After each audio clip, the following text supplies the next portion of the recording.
Hello, হ্যাঁ আমি যে মাত্র টাঙ্গাইল এসে নামলাম কক্সবাজার থেকে। কথা বলবেন?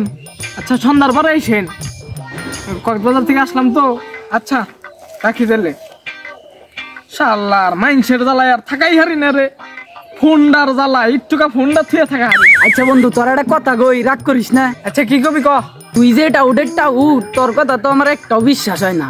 তুই মসজিদ ছুঁয়ে মিশা কথা কস, আর এখন তো রোজা রমজানের। গেমার চিনস? তুই কি জানস আমি কালকেও হাসু আমার নাকি দেখা করেছি ইন্ডিয়া যায়। ভাই থাম, তুই যে ভালাভালি বার্তাস, তুই গেছকে রোজা? হ্যাঁ আমি তো রোজা আইকে। তাইলে আর এত মিশা কথা কইস না, তোর রোজা তো হালকা হয়ে যাবো গা। আচ্ছা থাকতেলে আমি যাই গে। আচ্ছা যা, তাইলে ইফতারের পর দেখা হবো নি। তো তুমি মেলাই কইলাম রোজা আবার হালকা হয়ে গেল কি, যাই তো আমাদের মাপ দে গে। ভাই আমার একটা জিনিস মাইফা দেন লাগবো। কি মাইফা দিমু ভাই? আমার রোজা। দেখো